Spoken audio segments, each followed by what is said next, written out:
Hello friends, good morning, જય ભવાની. કેમ છો બધાય? મજામાં ને? આઈ હોપ તમે બધા તમારા ઘરમાં એકદમ ખુશ હશો અને એકદમ મજામાં હશો.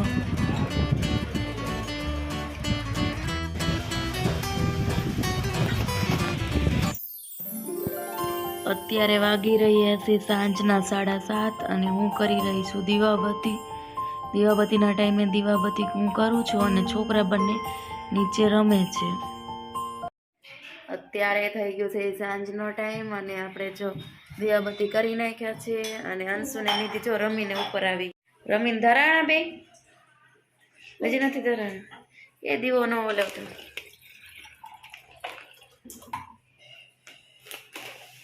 ક્યાં જવાનું છે અત્યારે?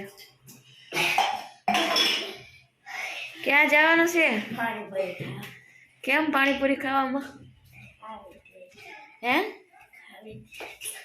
જનીતિબેન રમીને પગે લાગવા બેહી ગયા છે. જવાનું નથી? ક્યાં જવાનું છે? ગોલગપ્પા પાણીપુરી.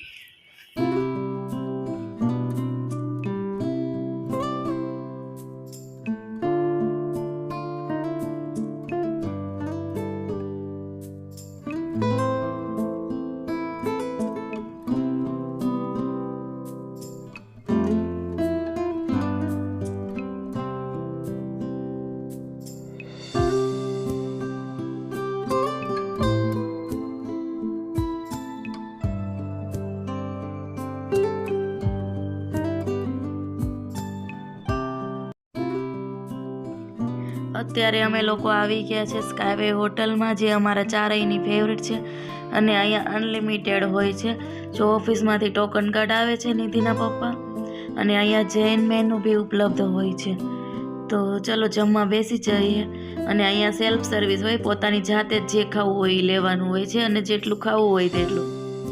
તો આપણે સૌથી પહેલાં લઈ લીધા હતા મરચાં અને પાપડ, અને લીધું હવે ગુલાબજાંબુ, અને સબ્જીમાં કાજુ કરીની સબ્જી લીધી, નહીં મંચુરિયન અત્યારે લઉં છું, સોરી. એના પછી મેં લીધી હતી કાજુ કરી.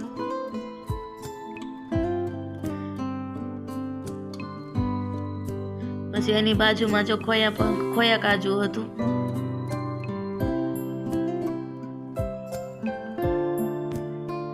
અલગ અલગ ઘણા બધા મેન્યુ હતા, પણ તમને જે ભાવતું હોય એ લઈ લેવાનું હોય. અને બહુ સારી ક્વોલિટીમાં બનેલું હોય છે. અહીંયા જો વેજ કઢાઈ છે, બાજુમાં છે સૂકી ભાજી, અને ભરેલા મરચાંની કઢી પણ હતી. એ અમે પહેલી વહેલી ટ્રાય કરી.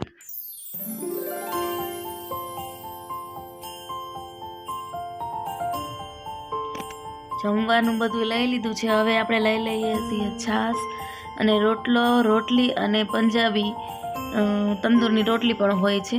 એમાંથી તમને જે પસંદ હોય એ લઈ લેવાનું. અને હવે આપણે જઈએ છીએ ઢોસો લેવા. અહીંયા ઢોસા પણ ગરમ ગરમ જ બનાવતા હોય છે. જોઈ લો, ઢોસાના કાઉન્ટરમાં ગરમ ગરમ ઢોસા બનતા જ હશે. અને આ બેન્ચીસ બધી એટલે ખાલી છે કેમ કે અમે 7:30 પહોંચી ગયા હતા. જો અહીંયા ભાઈ રહ્યા એ ગરમ ગરમ ઢોસા બનાવે છે, અને આ ભાઈ કટિંગ કરીને અહીંયા આવા પીસ કરીને મૂકેલા હોય છે. અને બાજુમાં ઢોસાની ચટણી પણ હોય છે.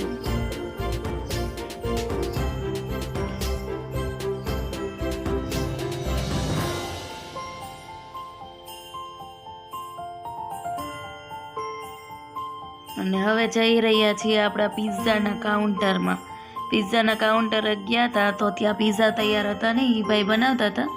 એટલે ગરમ ગરમ જ પિઝા કાઢીને આપશે આપણને. જોજો તમે કેવો મસ્ત ગરમા ગરમ આવશે.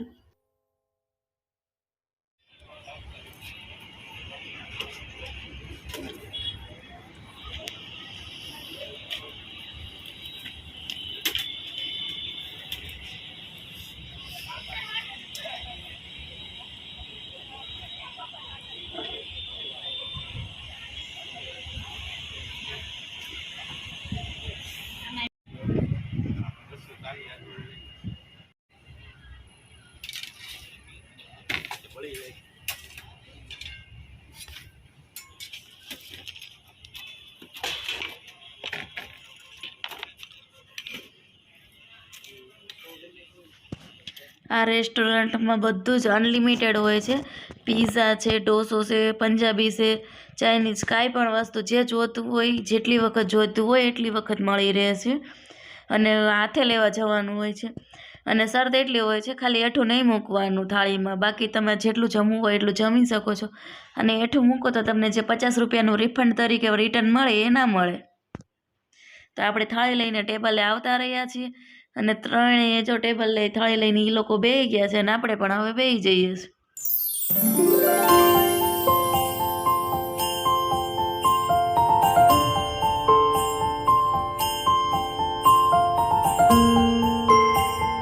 આજનું મેનુ કેવું લાગ્યું તમને?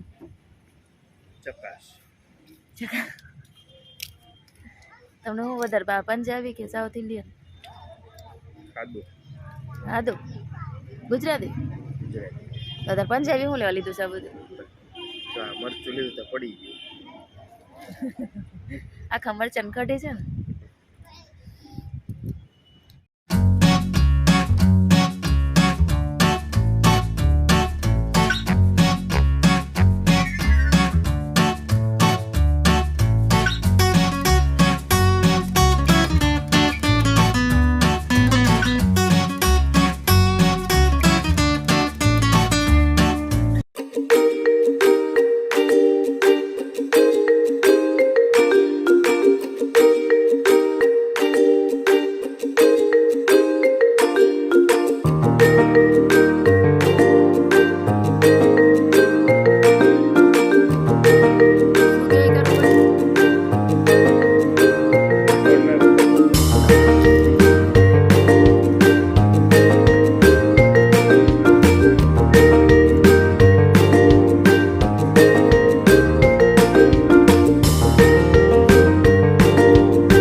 કઈ સોડા પીવો છે? હે અંશુ, કઈ સોડા પીવો? હે અંશુ? જમીને અત્યારે ઘરે આવતા રહ્યા છીએ અને સાદી સોડાની બોટલ લેતા આવ્યા હતા, કેમ કે જમવાનું તો હજમ કરવું પડશે ને, તો બધાએ જલજીરા નાખી નાખીને પી લીધી છે.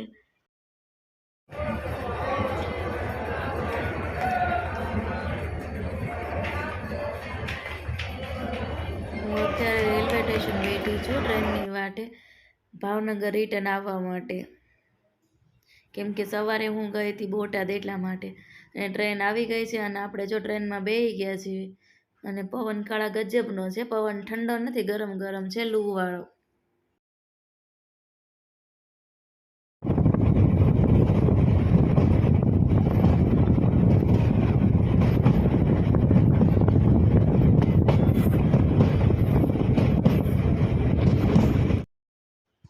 જો આપણને બેસવાની જગ્યા કેટલી મસ્ત મળી ગઈ છે. 2 સોફા પણ ખાલી છે, બંને ખુરશીઓ ખાલી છે. અને સામે જો બીજી ટ્રેન છે એનું ક્રોસિંગ હતું એટલે અમારી ટ્રેન ઊભી હતી અને હવે અમારું સ્ટેશન આવી ગયું છે અને ઉતરવાની તૈયારી પણ છે.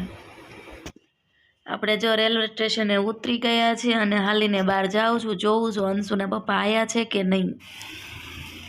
હજી તો દેખાતા નથી. આ આવી ગયા, જો ગાડી લઈને આવે છે.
રેલવે સ્ટેશનથી ઘરે આવતા આવતા બહુ વધારે તડકો લાગ્યો હતો તો બેહી ગયા છે શેરડીનો રસ પીવા. તમે બધાય પણ આવી જાઓ શેરડીનો રસ પીવા. આજના આ બ્લોગને એન્ડ અહીંયા જ કરીએ. મળીએ કાલ નવા બ્લોગ સાથે. ત્યાં સુધી બધાયને જય ભવાની.